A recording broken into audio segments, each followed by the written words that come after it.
Welcome back to another episode of Off the Couch Podcast. I'm your host, Coach Gobbs. Today we're joined by Coach Randy. She's a coach here at CrossFit MOB, and she has been a member for a long time as well. Randy, how's it going? Good. How are you? I'm doing well, thanks. How you feeling? Feel great. Yeah. Good. Happy to be here. Thank you for coming. Yeah. So we're just going to get to know Randy a little bit. And so you're a coach. I am. Just recently got your CrossFit Level 2 certification. Congratulations. Yeah, thank you. Actually, just passed your test 2 days ago? What's today? Yep, yeah, yep. 2 days ago. 2 days ago. Thursday, yep. Congratulations, Coach. Thank now you. You're a professional. Now, finally. Right? It's Yeah. about time. So, you're coaching CrossFit. How did that happen? Let's maybe start from the beginning. Did you grow up playing sports? Yes and no. I was active as a kid, but I didn't get into sports like officially until my junior year of high school. Okay. Yeah. What sport you play? Played soccer. Soccer, cool. Yeah. Junior and senior year of high school. Yep. You like it? I tolerated it. Would you still play? No. Yeah. You've been trying to get me to. We're starting an indoor soccer team. Yeah. Not starting. We had one, but we're bringing it back. And I'm looking for players. Yeah. No, I mean. Think about it. 35-year-old me and 16-year-old me just have different priorities. Then I just wanted to stay in shape and move a lot. I made a lot of friends with people who were joining the soccer team, and so I was like, oh, I'll just join. But I've never been a fan of running. Mm-hmm. So it's good for you though. It is. It's very good for you. So yeah, I did those 2 years, stayed committed, and ended it there. Cool. Yeah. Well, I always like to tell people I'm not the coach you want, I'm the coach you need. I'm just going to tell you one thing, and then we're going to move on. Okay. So 100 words of fitness for CrossFit is eat meat, vegetables, nuts and seeds, some fruit, little starch, no sugar, blah, blah, blah. It goes on. And then what's the last sentence of 100 words of fitness? It's right behind you. Regularly learn and play new sports.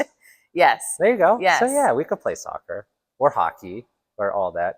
We could. That's okay. Don't worry. You don't have to. That's just me trying to guilt trip you. So we're all good there. So you played soccer. Mm-hmm. Where are you from originally? Where were you born? I was born in Guam. That's really cool. Yeah. When did you come here to America? Gosh, I was probably just over a year old. Okay, so I don't remember any of it. Went back there last year. So how was it? It was beautiful. I've never been there. Yeah, long journey to get there, but it's beautiful. How long is the flight? Flights? Well, Atlanta first, and then from Atlanta to there is about 17 hours. About 2.5. Oh my God.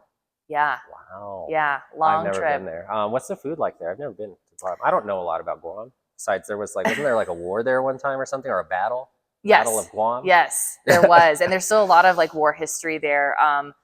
It's still a huge military base. So most of the branches are still on that island on the northern part. And then the southern part is most of your people who have been there all of their lives. And it's very untouched land. It's very beautiful, very green, very, very tiny. But it was great. I enjoyed my time there. That's cool. I mean, I'd love to go. I've never been. Guam would be great to go. I'm supposed to visit Coach Britton in.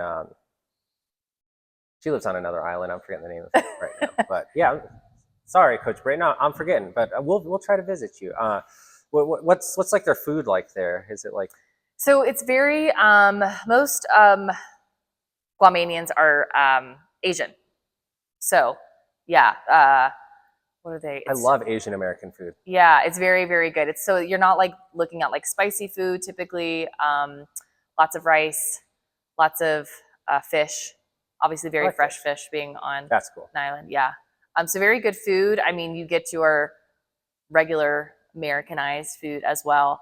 But we tried to, when me and my mom went, we tried to stick with new things we haven't tried before. Cool. Yeah. Is there CrossFit out there? There is. CrossFit Guam? Dropped by. How was it? CrossFit. It was really good. I mean, being at sea level though too, moved better. What's the main language they speak? Chamorro.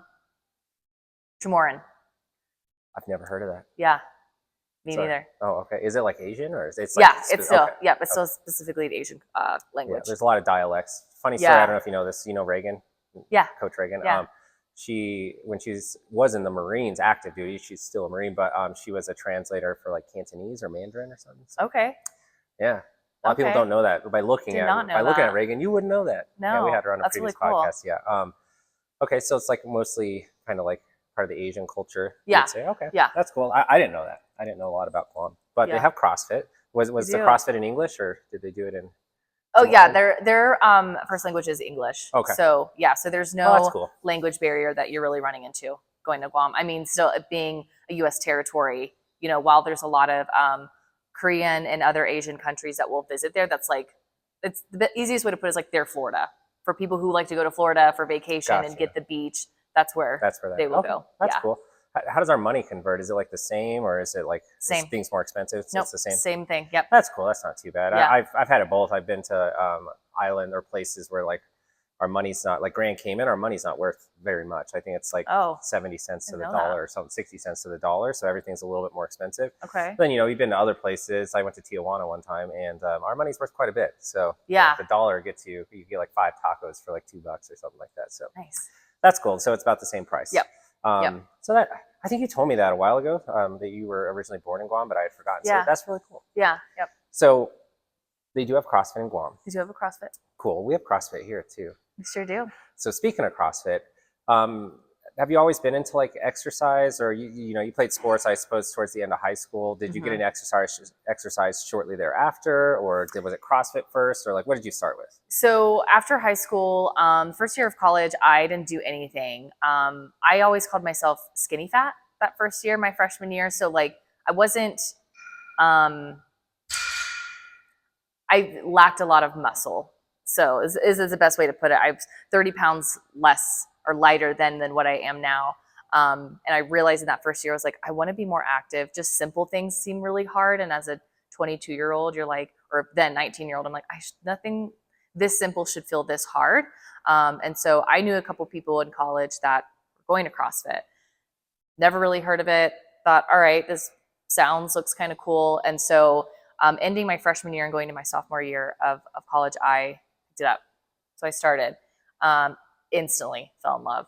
Absolutely loved it. Thought it was just super diverse. Gave me obviously very much variety. And since 2012, Awesome. been in CrossFit. 2012. Yeah. Nice. The old days of CrossFit. Yeah. Yeah, I'd like to dive into that. Something interesting you had just said that I want to kind of touch base on. It's kind of a popular term in exercise, or just in general, skinny fat. And like, you know, what does that mean, I suppose? Do you have, I mean, you're calling yourself skinny fat, which back then I doubt it. I doubt you were like that. But like, what would you say that is? Well, for me, it was, you know, to look at me, I didn't look overweight. I didn't look like I ate very much, but I didn't have any muscle tone. So there was no like real definition to my legs, to my arms, to really any part of me. So I wasn't by any means having this super high fat count on my body, but I also didn't have any muscle either. So I was really, really light. I weighed at just over 120 pounds then. I weigh 155 now, happy to share my weight. So obviously that's a big difference as far as where my weight was then compared to now. So that's how I would describe skinny fat. Gotcha. I mean, others may not like that term, but that's how I describe myself then. It's absolutely a term, and it is a real thing. And the actual like definition is you're skinny, quote unquote. So your weight and your BMI is in a healthy place, but we have, relative to that body weight and that BMI, we still have a higher percentage of body fat. And we typically will see that happen in exercise with people that primarily focus on cardio or really light weights. And so it's like they have an exercise routine. I see this a lot in runners or, you know, cardio people, so I'm gonna kind of call them out. So I see it a lot with people that just run a lot. And, you know, they're skinny, they're not like overweight, their BMI, I guess, which is a terrible number in my opinion, but their BMI is in a good spot. But we measure their body fat, and their body fat percentage relative to how much they weigh is a little high. And you're like, that doesn't make a lot of sense because you seem like a skinny individual. It's like, well, you are skinny, but we still have this kind of layer or unwanted body fat that comes with that. And I get a lot of people in that realm that are like, well, you know, I work out a lot, I run a lot, or I do like stair stepper or whatever. And like, I just can't seem to like shed that like kind of unwanted body fat or tone. Yeah. Tone up. Tone. You know, and the key to success for toning up is, do you know what it is? Gosh, it's like trivia for coach. Ask, yeah, making this tough on me. I mean, if you're gonna, Like, I suppose as far then, as like, toning, I mean, you might be able to answer this question yourself. So it's like when you were what you considered skinny fat, doesn't sound like it. But what was kind of something that like got you to a point where it's like, I didn't really feel like that anymore, or you started to see the most difference aesthetically relative to what you were doing prior to that, maybe? more than anything, I felt stronger. Like, so I could definitely tell, like, How did you get stronger? Definition lifting weights. There we go. Yeah. That's what I was looking for. Which is, yeah. And so, and that was going to be my answer was weightlifting, which I think to some extent, maybe that's still like the stigmatism that lifting weights is going to like equal bulky. Make you bulky? Yeah. I wish. Yeah. I'm trying. Then too, I think to an extent that there were people like me who were like, if I lift too much, am I going to have this bulky look? Not that I was ever concerned about that. But I definitely, then I was growing up in a time where, women who lift weights, you will get bulky. Yeah. There was like no other alternative. It was just, that was the only thing. No, totally. And that's still a misconception. Yeah. Is, that you need to do a ton of cardio to get skinny and tone, and you need to stay away from weights. Otherwise you'll get bulky. And like, we're starting, as the years progress, we're starting to debunk that. And we start to recognize that that is actually kind of the opposite of the truth. But it's still out there for sure. And I still run into people, I own a gym and I'm a coach and I, help people out fitness wise. I still run into those people that are like, I don't want to get bulky. Like, I'm telling them, hey, you should lift some weights, lift some external loads. It's really good for you. And they're like, I don't want to get bulky. And I'm like, it's so hard to get bulky. Like, it just doesn't happen. Yeah. I feel like the stereotype that on the outside, when you don't like maybe have 100% understanding, is like, you're like, oh, if I like look at weights, I'm gonna get bulky. And it's like, I've been trying to get bulky for like 17 years and I lift weights and it's just not easy to bulk and to get like a good size on you. It's just not, especially even for females, like even harder. And so like lifting weights is not going to make you bulky. Yeah. Now, if you're lifting weights for a long period of time, you're in a calorie and protein surplus, and maybe you're taking some other supplements to help out with that. Yeah, of course, you're probably going to get bulky. But it takes a lot of work. It doesn't happen by just like, hey, I didn't really change much to my fitness routine. I just started lifting weights. Like, no. All you're going to see is the results you want to see, which is you're going to tone up, you're going to lose body fat. And the best fat burner on the planet is muscle, lean muscle mass. It actually burns fat so well. So we want to develop a little bit of lean muscle mass. And the way that we do that is by lifting external loads. It doesn't have to be like, you don't have to be doing snatches and cleans and stuff, but like what we can do cable rows or like whatever your body can do. We want to be lifting some type of external load. It's going to really help with toning up, which is what most people want to do. And you're going to start to see results aesthetically the most. Speaking of which, this happened to me, but did you like notice a visual difference from when prior to starting CrossFit and then like maybe a month, 2 months, 3 months into CrossFit? Did you notice a visual difference in your body? Oh yeah. Yeah. How quick was it? Or maybe it wasn't quick. Gosh, I want to say definitely by that 6 months range is when I saw it. I wasn't going as frequently by the summertime when I was going as much as I wanted because I had breaks from class, is when I really got to see it. So like late into the summertime, early fall. But what I noticed is just more definition. Like my legs were bigger, my arms were bigger. And I liked that. Like some people, depending on, what your goals are fitness wise, don't want to see that. They want to see things usually getting smaller or feeling leaner or clothes fitting a little bit different, right? I was having to buy bigger clothes and to feel a little bit better too, I was having to eat a little bit more because I was like, man, this is a lot of activity. So I got bigger and more defined, and I was somebody on the female side at least that I really liked that. Nice. Yeah, and a similar story. Before I started CrossFit, I was running a lot. And, I've talked about this on previous podcasts, but I weighed 148 pounds. Like I did a lot of running. I did some lifting. It was kind of like bro lifting. It wasn't a ton or enough to make me big or bigger. And a lot of it probably had to do with diet also, but just, when you're running that much and lifting, the amount of calories you're burning is just absolutely ridiculous. And so like when you're working out a lot, you also have to eat a lot. And that's a different conversation. But, in order to get, see you later, Crystal. In order to actually get size on you when you're working out a ton, it's like you also have to make sure you're eating enough calories, enough carbohydrates, enough protein.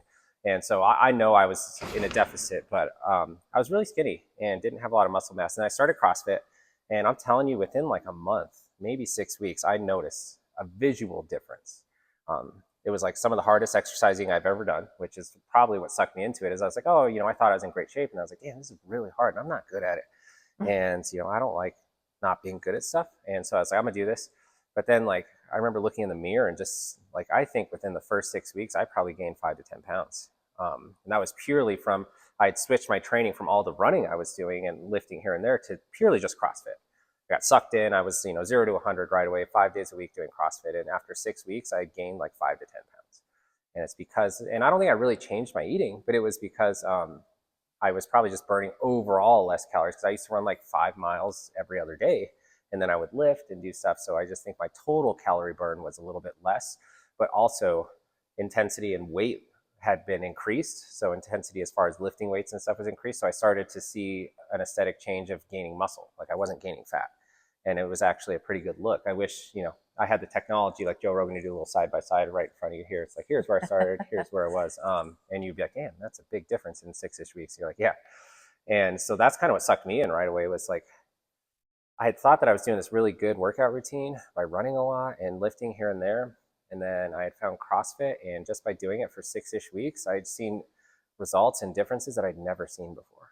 And I was like, things that I wanted to see too. It's like I wanted to lean up, but also, my friends were calling me skinny and stuff, and I didn't want to be like skinny. I wanted to be like, I didn't want to be referred to as like huge or anything, but I didn't want to be referred to as skinny either. And like I feel like skinny for a guy is not typically like a compliment. Like a happy medium. Yeah, I just wanted to be a good size, have like a 6-pack, and not suck at CrossFit at the time, because when I started, I couldn't lift weights for the life of me. They were all heavy, except like I've always had a good bench press, but like that's all I did was like bench all the time when I was young, and it just sucked me in with those results. And my advice to people out there that are struggling with either losing weight or quote unquote skinny fat or wanting to tone up, especially if you're like the person that's like, what, I just want to tone up. Lift weights. For the love of God, lift weights. Don't be afraid of the weights. Those are the key to success. Like you could not lift enough weights to make you bulky just starting. Like, and to get bulky, you really have to try at it, like really hard. It's not easy. I've been in fitness 17 years and I've never met someone that accidentally got bulky. Mm-hmm. Actually, it's quite the opposite. We're all trying. Yeah. I'm not like trying to get bulky. I'm just trying to get muscly so I can like move faster and lift more weights. And it's a long road. So don't be afraid of the weights. Yeah. I think that's the main difference probably with CrossFit compared to what I was doing before, is like the movements were more functional. So I'm using more of my body. Mm-hmm. Functional movements means we're just using a lot of different muscle groups, doing deadlifts, squats, cleans, snatches, handstand push-ups, all these other pull-ups, all these other types of things that are just using big muscle groups. And I'm just doing that frequently. Whereas maybe my other training before was just like monostructural. So we're running, and then, I would have like my bench, my curls, like abs, like stuff like that. And I think the biggest difference maker is lifting weights. For sure. And so you said you started CrossFit in 2012. Yep. I think I started in like 2010. But it's still what we consider as CrossFitters as like the good old days, or, for you younger people, we're just the old days of CrossFit. And, I feel like almost every like facet of something has that, where it's, the good old days, whether it's, you're talking about sports or TV or whatever. But maybe describe like the first CrossFit gym you walked into, like what it was like then. And maybe it's like it is now, but from my experience, they've changed drastically. So what was it like the first gym you went to? What was it like? No, they have changed drastically in my experience. It's a warehouse. It's a place where they probably used to work on cars or some other type of mechanics or whatever. The big sliding doors, metal doors that come up that you have to get a rope to pull back down. It's basically like a tin building, essentially, is where I started. And it was a good size. When I started to jump around to different other CrossFit gyms, I realized it was like, if you have anything that's, I can't even think of square footage right now, but if you have anything that can fit more than 20 people, you got a pretty big gym at that point back in, 10 plus years ago. Now, if you can fit, 50 people, it's still a pretty nice size gym. But then it was, my first gym was about 20 people you could fit in a class. It was still a little snug. But in my experience, most gyms back then in 2012, the CrossFit gyms were small. Yeah. Like you're looking at pretty small class sizes.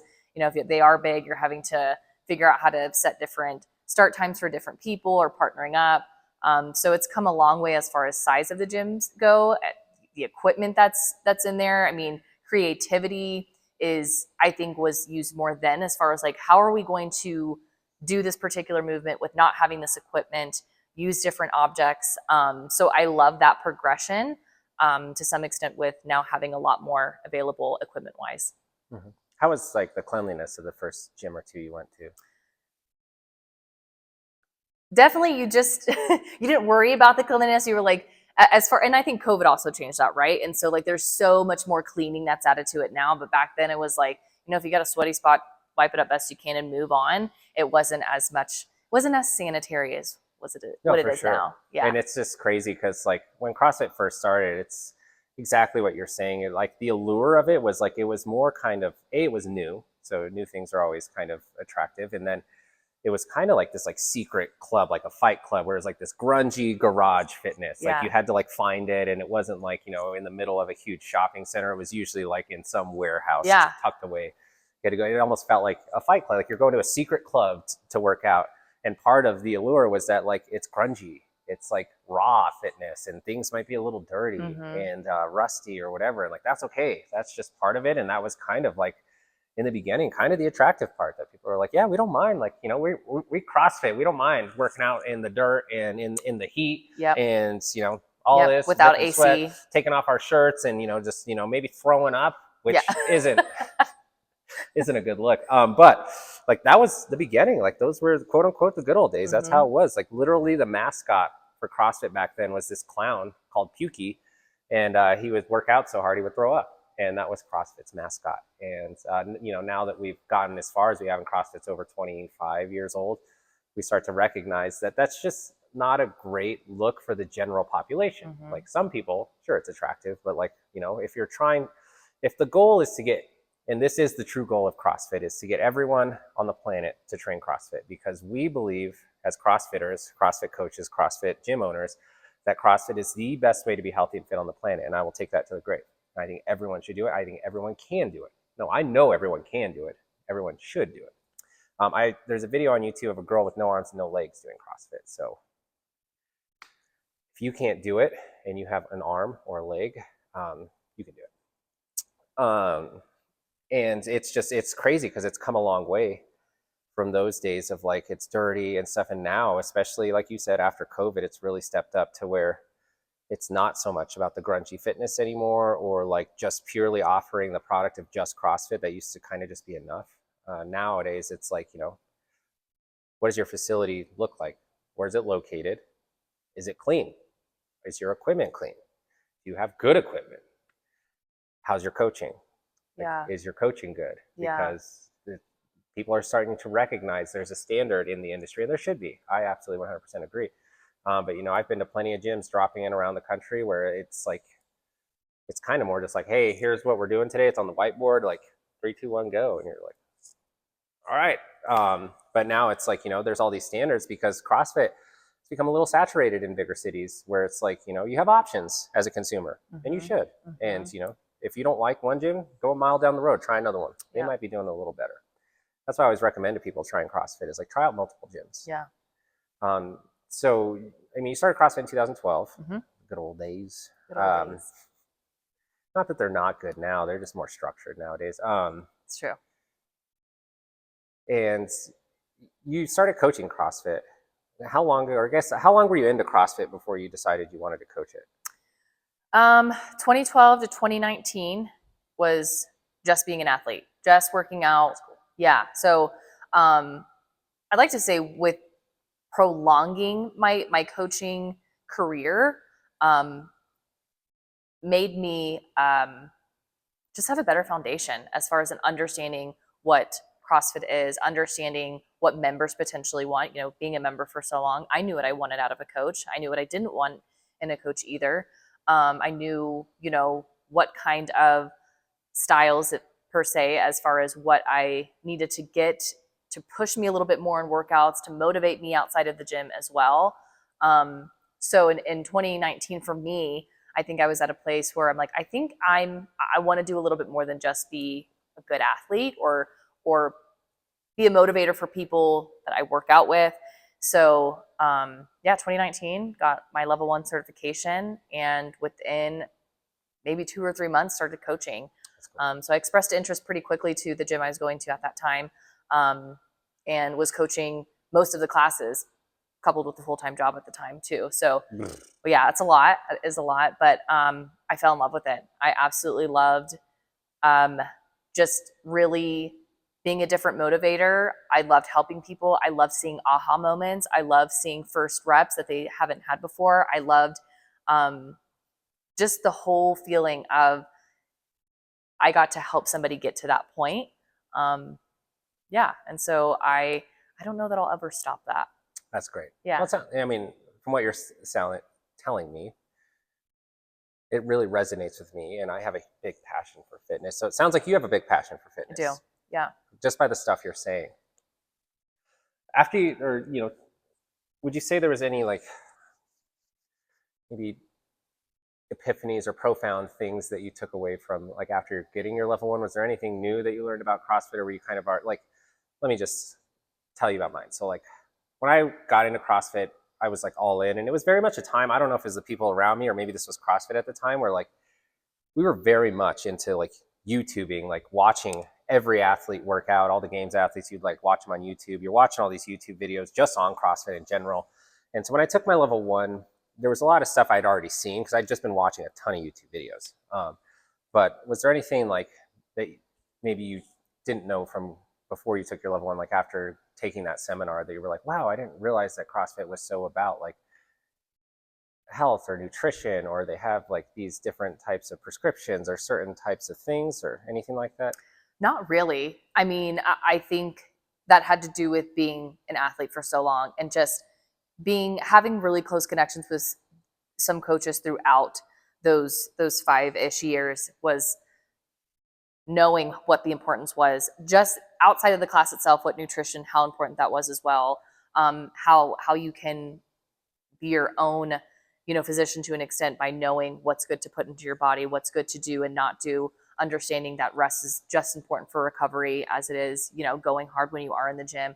So I don't think so. I mean, if I were to back up a little bit more to know that 2019, that passion there that re-sparked wasn't, where it originated. At 16, I worked at a front desk of an all women's gym.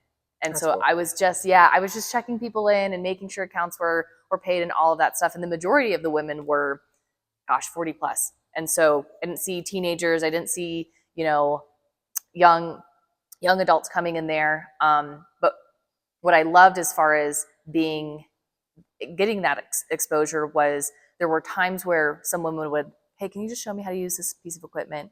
Can you show me this? Can you show me that? How would I do this? And when I realized how much I was helping them just by showing them, and then being like, I've now done this machine 3 times this week and I feel stronger, or I've started adding this to my routine and I'm super appreciative. I just loved that feeling, same thing that I got back in 2019. Being able to connect somebody to something that they never thought they would be able to do or thought they could do, but just on a different level. So yeah, I think for me, as far as back to your original question, as far as, did anything really resonate? Not really.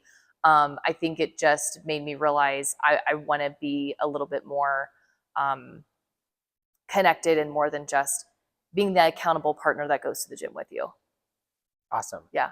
Yeah. So you had a pretty good solid background before you became a level 1. Yeah. So cool. Yeah. Yeah. I did too, but I think sometimes there's a misconception out there, or like maybe people don't realize, and we try to do a good job here at our gym, and any CrossFit gym should.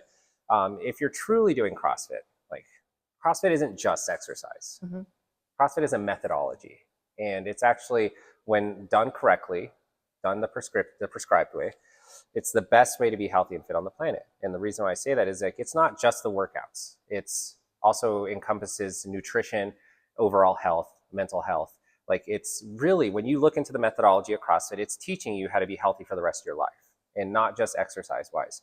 And if you follow the prescription of eat meat and vegetables, nuts and seeds, some fruit, little starch, no sugar, keep intake levels to that, which support exercise but not body fat, and then train your major lifts and do the 100 words of fitness, like you will literally be the healthiest version of yourself that you could be. So you can live into your 90s plus, stay out of the nursing home, stay off prescription meds, and play with your grandchildren, all that stuff. That's when it's done the prescribed way. That's what CrossFit is. That's the methodology, and that's what I believe in. That's why I love it. And I think a lot of the times it gets kind of gets mixed up with CrossFit the methodology, which is what I just talked about, and CrossFit the sport, and they are 100% different. There are two sides of it, right? So they don't mix with each other. The sport side is different because now we're less concerned about overall health and fitness and well-being and living into our 90s and stuff, and we're concerned about performance and competing. And so in any sport that you play, there's a level of risk, and there's also a level of specialization you need to do in order to be good at that sport. And CrossFit's the same way. So prescription CrossFit methodology is like, hey, let's just do this 4 to 5 times a week, one class, an hour a day, and then go live your life and go play sports and go enjoy your kids and your grandchildren and do all that. And then there's the sports side. That's like, okay, we need more than an hour a day, and we kind of need some specialized programming and things that are going to get you to competition level. And the more we exercise, the more intensity we bring in, whether it's weight, reps, time domains, things like that, the more we're upping our risk of injury. That's just how life works. The more you drive a car, the more risk you're going to get in a car accident. Same thing. The more you start to train CrossFit, the more you exercise, the more that risk goes up. But just your day-to-day methodology person, 4 to 5 days a week, an hour class, following the prescription at least 80% of the time, you're going to notice a huge difference in your life, a positive difference as far as like getting off prescription medications. I can move better. I had pain in my body that went away. I had inflammation that went. I never thought I'd be able to do X, Y, Z, and now I can do it, which is like, I think part of the reason why we coach is when you get those people that are like, oh, I couldn't do this. And then or I never thought I'd be able to do this. And then they end up doing it. And, you see the smile on their face. And like, to me, that feels better than me doing something like that. It's a great feeling. It's like, every time that happens, it's just like such this like warming feeling. I'm like, this is why I do this. Like, this is why I do this, is to truly just get people moving, being healthy, but doing things that maybe they thought they'd never be able to do, but then just like the surprise, the gratification, whatever it is on their face that they get that are like, I never thought I'd be able to do it. Like, hey, look at that. Yeah. Look what some consistency can do for you. Yeah. And not limiting yourself mentally and then saying I can't do it. Just be like, hey, I'm not able to do it right now, but we'll see where it goes. We'll see. I'll just show up. I'll just keep showing up. Yeah. Maybe I'll be able to get a muscle up. I don't know. Seems really far away though. And maybe it is, but just keep showing up. So yeah, when CrossFit's done, it is a prescription. It's all encompassing. If you're on the sports side of CrossFit, it's a little bit different. There is a difference to that. Won't dive too much into that. So you recently got your level 2. Yep. Congratulations. Thank you. What was your biggest takeaway from that certification? It is a certification, that certification course. Oh, that's a good question. My biggest takeaway, would probably be just the growth that I still have as a coach. And that's in a good way. I think that I've got a lot of passion already in the way that I coach just because I love doing it. But I'm excited to apply what I've learned on how to get to people moving not only better, but also to help build that confidence. Like you just spoke about how great it feels to see somebody get something that they either been trying to do and never thought would come and finally get it. I think I want to just keep adding to that and being able to see people do things that they never thought that they could do, have them build that confidence, and making sure that I'm continuing to better myself. Because if that's the expectation of people who come to the gym, we want to continue to better yourself, I should be doing the same, right? In some way, I'm a leader for the class. And if they, don't see that I'm making an effort to improve for them, what makes them want to do it for themselves? So that was my biggest takeaway. Just Nice. Whatever I can apply to get better as a coach. Show also, just reevaluating my own goals in the gym so that when, athletes watch me, they're like, okay, Randy's serious. Absolutely. She's also trying to improve. That's a big one. And I always tell our coaches that, and that maybe I recognized it as a young coach, maybe I didn't, but that's just a huge one, is that as a coach, whether you like it or not, if you're a coach in CrossFit or probably anywhere in life, any type of leadership position, people are looking at you for inspiration, or maybe just watching you under a microscope, just kind of seeing, do you practice what you preach and all that type of stuff. If we're asking people to come in here 4 to 5 times a week, and try to get better at their movement and intensity and get results, we need to be doing that ourselves. And if you don't, it's really discounting on asking someone else to do that. Right. It's like, hey, I have this coach that's like asked me to do CrossFit 4 or 5 times a week. Coach doesn't even do CrossFit. They just weightlift. Like, that's a bad look. Yeah. Because it's like, if I'm trying to tell you this is one of the best ways to be healthy and fit on the planet, but I don't do it, well, then I don't believe in it. Yeah. Right. And then it's really discounting. But, I think part of what makes a great coach is what you said, that desire to continually improve. And that's actually a CrossFit methodology thing. Is if you're truly doing CrossFit, you're constantly trying to improve movement, improve intensity, improve power output, results. You name it, we're trying to improve it. And that's CrossFit. So as a coach, we need to embody that. So then that way we can project that onto the members. Hey, this is what CrossFit calls for. This is a prescription. Not only am I asking you to do this, and I'm going to show you how, but I do it myself. And I try, and you will see me working on this stuff actively. And I think that's what really stands out with CrossFit coaches, or coaches in general, are the ones that do and practice what they preach, and the ones that don't. And I always, I've talked about this in the past, where it'd be like having a personal trainer that's overweight, right? Like, I'm not saying you shouldn't be a personal trainer if you're overweight. If you're actively working on it, that's fine. But it's like, if you've been, if you have a personal trainer that's been overweight for years, it's clear that they're not really getting results. I think my question is, why are we trusting this person with your health and fitness if it looks like they can't do it for themselves? And life happens in stages, so maybe they're going through a phase that's different. But it's like, if it's been years, I personally wouldn't trust that person with my health and fitness. Like, you don't look how I want to look. You don't do what I want to do. You're asking me to do things that you don't do, or clearly don't do, or wouldn't do. Why should I listen to you? Or why should I even give you my money or give you the time of day?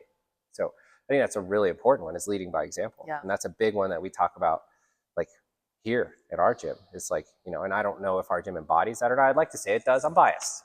Yeah. I'm really biased because, I'm like, yes, it does. But, I coach here, I own the gym. So, but yeah, I think my biggest takeaway from the level 2 was kind of the same thing. It's like, constantly trying to improve your craft. And when you're in front of these, these high level coaches at these seminars, it's a little intimidating, but also, like, the way I remember it, and maybe it's the same, is like, they have this level of intensity and expectation in a way that's not discouraging. It encourages you to want to move better, to want to be a better coach. And like, that's what I took away. It's like, man, there's just a lot I can really work on to become this better coach. And I don't think that mentality's ever left. And I still, to this day, don't think I'm like a great coach. And it's not that like, I don't think I'm good at my job. It's just, I'm constantly like, man, I could be better. Like, I could just do better for these people. Like, I can have a better attitude or anything like that. And just trying to get better. It's funny, there's this thing called the Dunning-Kruger effect. Have you ever heard of it? So it's really common in any facet of life. I keep using that word this podcast, facet, in any adventure of life, whether it's academics or professionally or fitness wise.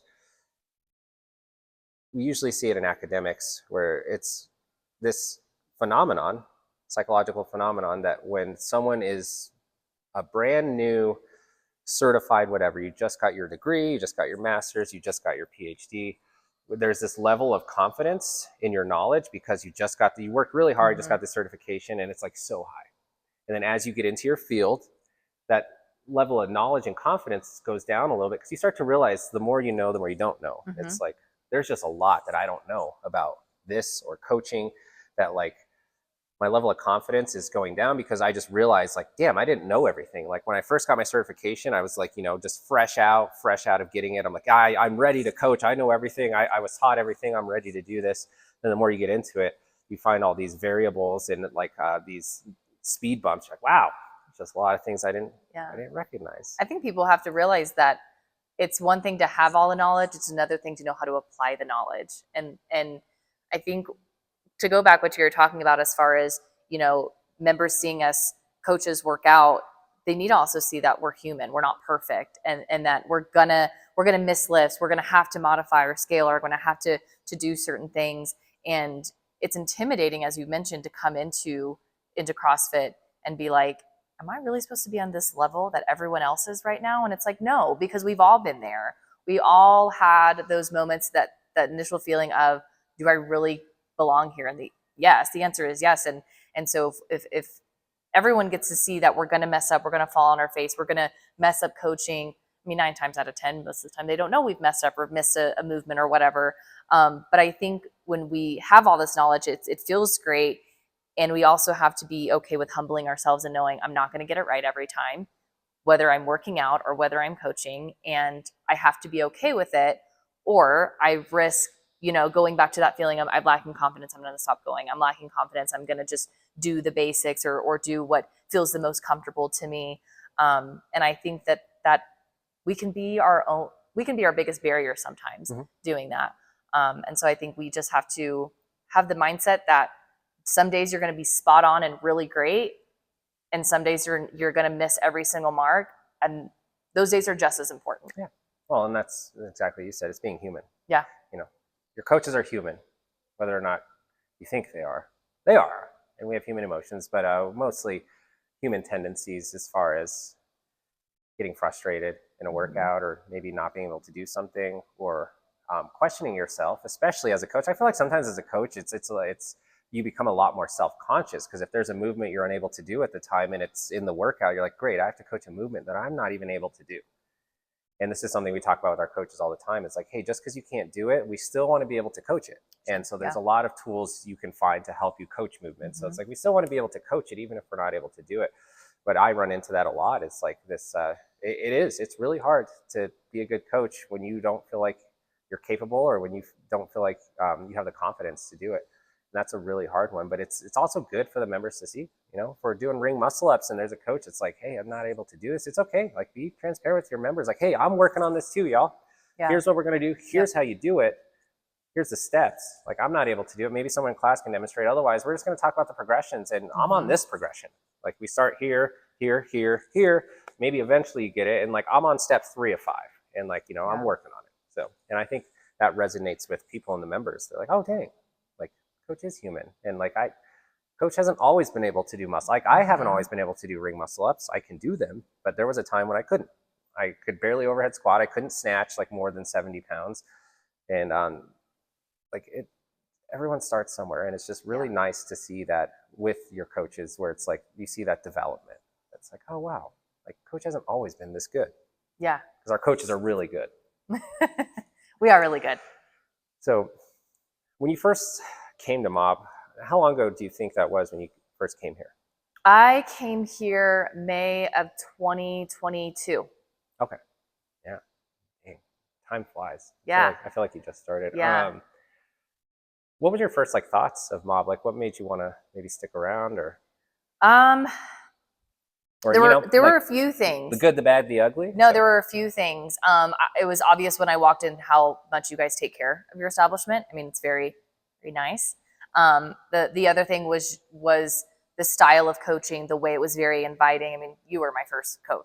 So was I? You were. I don't remember. Yeah. So you were coaching I totally that day remember everyone. No, I don't remember. No, I remember dropping in and you were already the coach, and I just appreciated how intentional you were, how present you were. It wasn't just this, look at this warm up, call it, this is the moves, call it, it was very much like you had really good intentions to make sure everyone was seen and heard and felt like they were getting the appropriate amount of, I guess, one-on-one to some extent, even with a group, to know, like, you matter here. So I really appreciated that. I felt like there was this welcomeness by the community itself.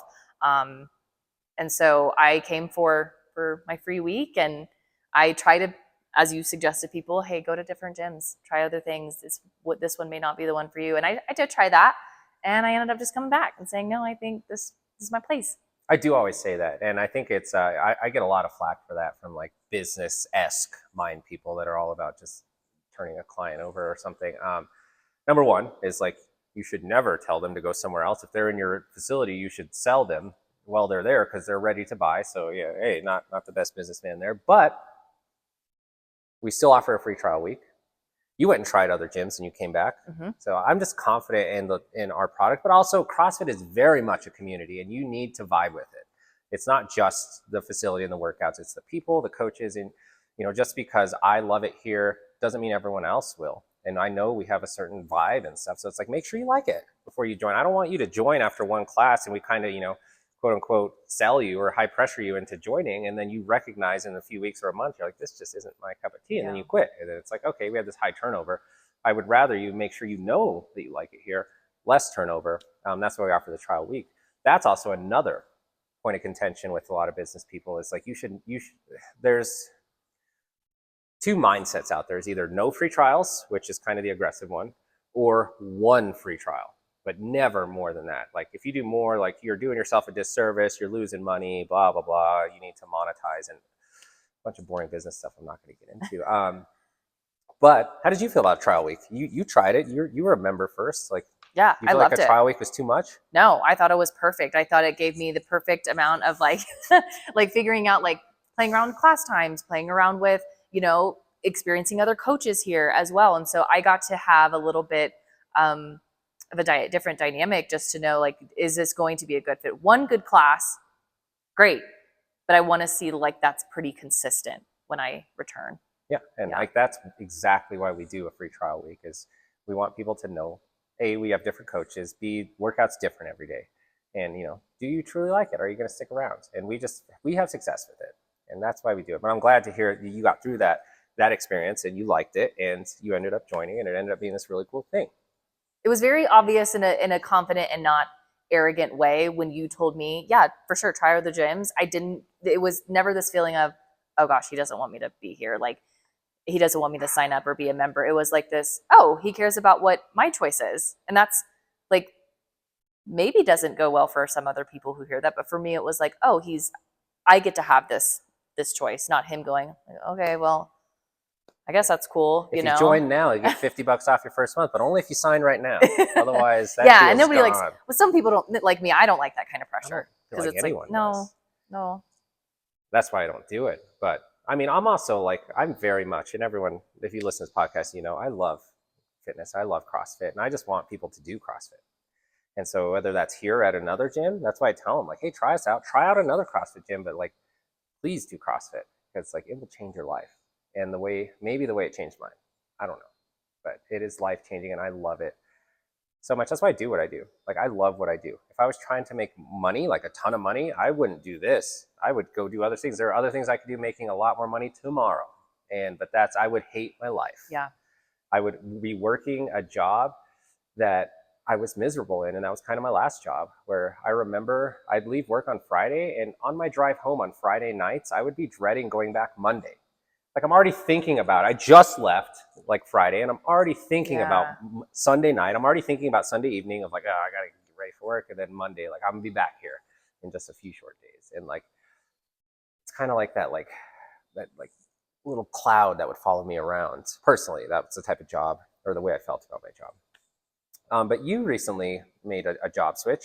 I did. And what was the career or the job that you were in prior? Or I guess prior to this recent switch, we'll talk about it. Yeah. So I resigned from my 13-year career of social work. So I was in child protection services within this county that we live in. And that sounds really stressful. It is. I mean, it's stressful. It's rewarding. It was rewarding in many, many ways. But there's a lot of high expectations. There's a lot of secondary trauma exposure. There is a lot of trying to work with people to convince them I'm only in your life to really help you and to make sure that you can be self-sufficient and not have to see me ever again. That's tough. Yeah. So there's a lot of expectations. I mean, you have state expectations, your boss's expectations, the community expectations, trying to fill everyone's cup and still also then make time for you to fill your own cup. And that is very overwhelming. And for that particular career path, if you didn't have really good boundaries or know when to say, I've got to leave work at work, it'll eat you. Yeah, I don't think I'd be good at that. Yeah. That's like one of the main reasons, like, you know, I would never pursue firefighting or first responding or that social work. Is like, I know myself and I don't do well with that. And I would think about stuff too much, and I would take my work home and think about if I had a certain case or if I saw something at work. Like, I don't think I'd ever be able to stop thinking about it. Yeah, you have to learn to get through that or to leave. And I mean, I started that career fresh out of college. So I'm 22. I mean, my brain's still developing. I'm still trying to figure out who I am. Now I'm getting thrown into this. I'm thinking society as a whole is just terrible. Like, so it took me close to a year to realize, okay, I can do this, but I have to have certain things in place or I've got to find something else. Yeah. Yeah. Totally. Well, I mean, you were able to do it for 13 years. 13 years, yeah. It sounds like you're pretty good at it. Yeah. But you recently wanted to make like kind of a switch Mm-hmm.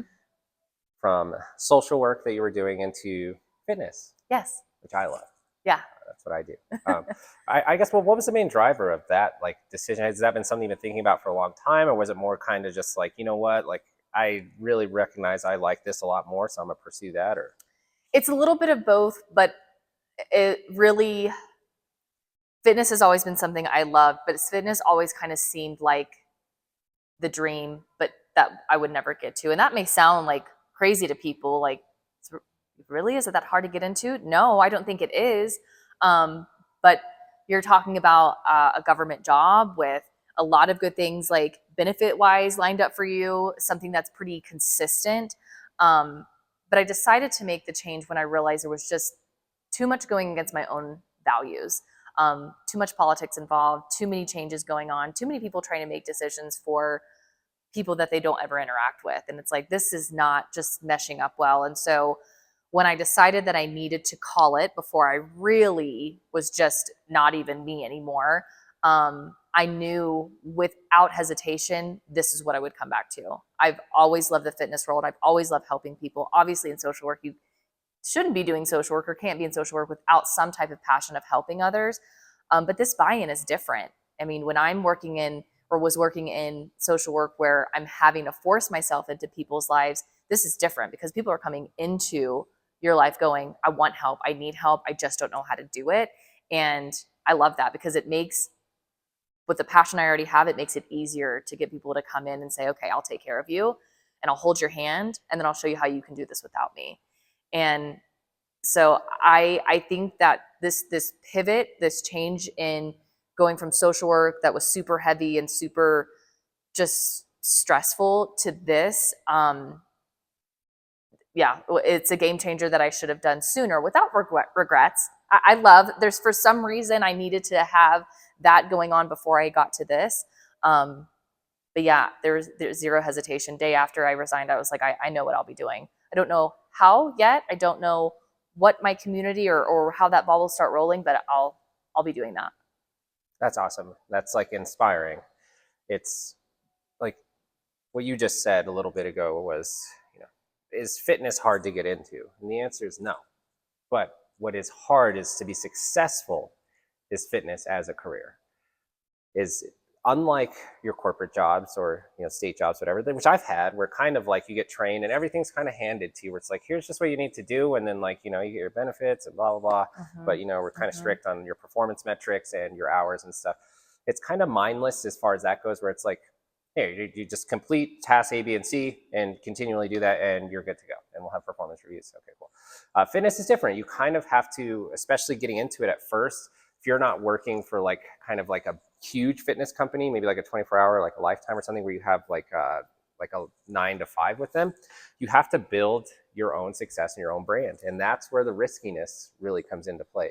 It's like, is it hard to get into fitness? Not really. Is it hard to be successful with fitness? Yes, very much, because it takes a lot of personal effort and unguided effort, where it's like, you know, you are doing stuff to build yourself and build your clientele and build your classes and all this stuff to make it where it's like, A, I can have a livable income off of this, but B, I can kind of count on this indefinitely. Yeah. And that takes a while to build up, which I think, you know, you're kind of in the middle of right now. Yeah. And that's where I see a lot of people fail is, you know, I think fitness looks sexy from the outside looking in. It's like, oh, I would love to just work with people working out and then work out myself. And like, I like working out. So, you know, it should work out. And then you get into it and you're like, damn, I didn't really realize how much goes into this of like me trying to market myself and find my clients and trying to figure out my schedule, like where we can fit coaching in or different asks or different avenues of coaching of like, am I coaching CrossFit? Am I coaching like, you know, youth sports performance? Am I coaching at one facility or multiple facilities? You know, what rates am I charging for personal training? Am I offering nutrition with my personal training? Am I just doing nutrition clients? Like, how am I finding these clients? Like, it's a lot. It becomes a lot. So, yeah. And what I will tell you is if you're dedicated to that process, you will be successful. But if you're the type of person that wants things handed to you, like you will not be. If you're just like, hey, I want personal training clients, but like, you know, you train at a facility like this and you're expecting me to hand you clients, like I'll send them to you when they come, but like I'm not actively looking for personal training clients. Like I'm focused on running the business and running classes. And so it's like as they come to me, sure, I'll reference them to you, but it's just not a ton. So it's like that's where it's building your own brand of like I need to go out and find a way to market myself and get these clients and, you know, talk to people in the gym or wherever I see them and see if I can like build that up. And it's one of the riskiest things you could do, but it has one of the highest reward rates if you do it correctly. Yeah. And that's something I've learned in life as I get older is usually the things that have the highest reward take the biggest risk. And your most successful people on the planet usually took the biggest risks. Like if you look at, you know, even someone like your Bill Gates started in their garage. He put everything into it. That was a gamble. It could have not have worked. And God only knows what he would have done after that. Maybe, you know, a smart man would have found something else. Same thing with the guy that started Facebook, you know, didn't finish college. I don't know if he even went, just decided I want to go start this business, this social media company, and it might work and it might not. And everyone thought that they were crazy. And you look at, you know, your richest people on the planet, they're typically people that didn't go to college or finish college, and they took this huge risk. Yeah. And that's kind of the way fitness is like you're taking a risk, but the risk is on yourself. And that's how business works. And if you're willing to take this big risk, you can have a very big reward, but only if you take the risk. And it is a risk. Yeah. It might work, it might not. And if it does, it's going to pay off dividends where everyone around you is going to be like, damn, how did this person like manage this and get so successful? And the answer is, well, I was willing to take a really big risk. And at the time, or maybe even still, it's very stressful because at any moment I feel like it could fall apart. But that's where the payout comes, because when you're with these other secure jobs, the risk is little, but the reward is little. And usually your corporate jobs have a ceiling. The cool thing about working in fitness, especially that type of fitness, what I do is like there's not really any ceiling. The ceiling's what you're able to do for yourself and the clientele or the business you're able to build. And you can make your earning potential is infinite, but it's up to you. And it's like, you know, do you start with personal training and clients and coaching, and then do you own your own gym or business, or do you start your own workout app or routine or site? And before you know it, it's like, oh wow, you know, the people that started the programming from like, you know, we have in CrossFit, Mayhem, CompTrain, HWPO, Proven, like, you know, there's people, they took a big risk on themselves, most of them, A, to build themselves up a big name as athletes. So, and then B, to be like, you know what, I don't want to go find a 9-to-5 401k paying job. I'm going to try this, and I'm going to have someone help me build a fitness app. And before you know it, they're mega successful. We just had a member started a vending machine company and taking a huge risk. There's a lot of investment that goes into that. We're talking to him, and it's working great for us. We're finding locations and stuff. And in 10 years, this guy could be mega successful and have vending machines across the country and just be like killing it entrepreneur, which I hope you are. And or it could just completely fail. Yeah. And I think that risk is worth taking, especially if the foundation is passion. Like if there's so many different avenues of fitness that you can go and you're like, here's 5, I really, really like these 3. Like it's okay to not do the 4 and the 5, you know? And I think because if you don't have the buy-in yourself, you're certainly not going to have the buy-in of others that you're trying to pull in those avenues. And so I think it's okay to not know. I'm still in places right now in this change of my career of going, they're all like shiny things, but I have to figure out what shiny thing makes me the most excited and also is going to pay the bills and take care of me and feel like in the long term it's going to be the best fit without also burning myself out and still having boundaries. I mean, I'm still trying to learn that as well. As you know, the 9-to-5 was great to some extent because like I knew what hours I worked. I knew what to expect, you know, Monday through Friday. This freedom is great, but it also can eat you up too if you're like, if you go so far one way and you're doing all the things all the time and you're like, what time now do I have for me? Or so far the other way where you're like, I don't even know where to start. And then you're just consumed in the like, which path do I take? Well, try all of them.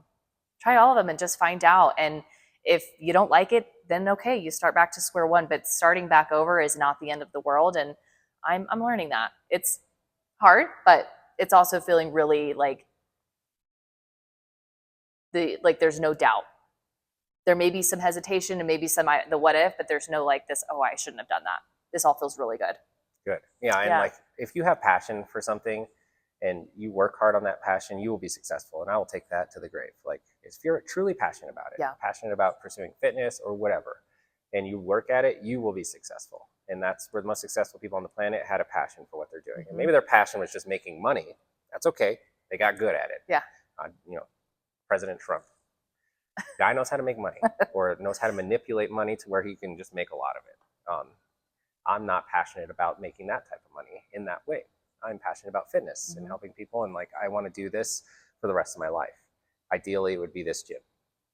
But I know that this is something I want to do. I want to help people. Like I've always known that. I was pre-med. That's what I went to school for. I wanted to be a doctor. And I truly believe that I am working in preventive healthcare and that I'm making more of a difference doing this than I would ever as a doctor. And after all of the professionals and doctors that I listen to and talk to, I still believe that that's the case.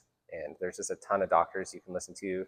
We're kind of have their hands tied in this Western medicine loop, which, you know, we don't need to dive into that. But I really, truly believe that I'm helping people health and fitness wise more than I ever would as a doctor, or at least a doctor without the knowledge that I have now with CrossFit and the methodology and just overall how to be healthy and fit when it comes to just move your body, eat right, get some sleep, rinse and repeat. Yeah. Like that's all it really takes. Last thing, you know, we're going to wrap up here. It's been about an hour. We like to keep these, you know, you ever listen to Joe Rogan podcasts? I have. I always talk about this. His podcasts are like 3 hours long. And it's too long. Yeah, it's too long. You know, 3 hour listen, an hour is kind of long. And, you know, here we are. But what I will tell you is if you're starting a new endeavor, starting a business, starting something, maybe wanting to have kids, in my personal opinion, and maybe you can testament to this, there's never a perfect time. And what I found in my advice I give to people, whether you're wanting to start a business, start a podcast, whatever, is like, you need to just get started. And that's the advice I hear from the most successful people. Like, just get started. Start making content.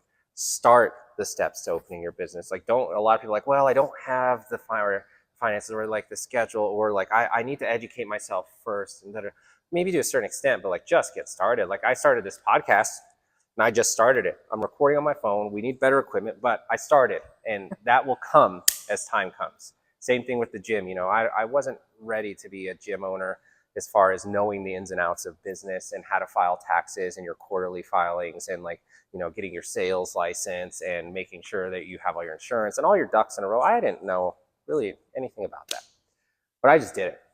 And I was like, you know what, I'll figure it out. If you have that mindset, you'll figure it out. It's kind of like I say with kids. A lot of people, and I ask this to my friends that have more kids, it's like, how do you figure it out financially? And like, all you ever hear from people is like, parents, it's like, oh, you just figure it out, you make it work. And you're like, how? Where does the extra money come from? Like, but after having a child, it's like, kind of just figure it out. Yeah. And like, that's what will happen with you chase your dreams, your passions, go for it. You'll figure it out, and you'll probably end up much happier. But also know there's a risk involved, and it might not work. Don't give up just because it doesn't work. Try it again. If at first you don't succeed, try again. Get yourself up and try again. Give yourself that grace. That's the biggest thing that you can do for yourself too, and any change that you make. Give yourself grace to know it's going to be okay if you mess up. And maybe try to surround yourself with some like-minded people, because that really helps too. Yeah, it's very true. Because when you start new endeavors, especially endeavors in the fitness world, you have a lot of people that, it's not that they don't support you, but they're just not as into it as you are. Like, my family doesn't want to hear about fitness when I go hang out with them. They don't want to hear that the Coca-Cola that they're drinking and all the bread and stuff that they're eating is bad for them. Like, they know. They don't even talk to me about it. They're like, I know you don't want to eat this, blah, blah. I don't want to hear it. Like, I'm just like, okay. Like, okay. But they know I'm that guy, though. So at least they keep it away from me. But try to surround yourself with like-minded people, and just pull the trigger before you think you're ready. Because if it's something you want to do, if you're waiting to feel ready, you're never going to feel ready. You just need to do it, and you'll figure it out. All right. Well, Randy, thank you so much for coming today. Thanks for chatting. We'll have you back on here in like maybe 6 months or maybe less. I don't know. And just kind of see how the fitness journey is going. I'm excited. I'm really excited for you. It is a truly exciting endeavor and a truly exciting field. And it's just different all the time. And I think that's what I love about it. Yeah. I'm loving it so far. Good. Enjoying it. Well, thank you. We're going to get off the couch or the stools. Y'all get off the couches or whatever you're doing. Let's be active, or you can come visit us here at CrossFit. We'll see you soon. Thanks for joining.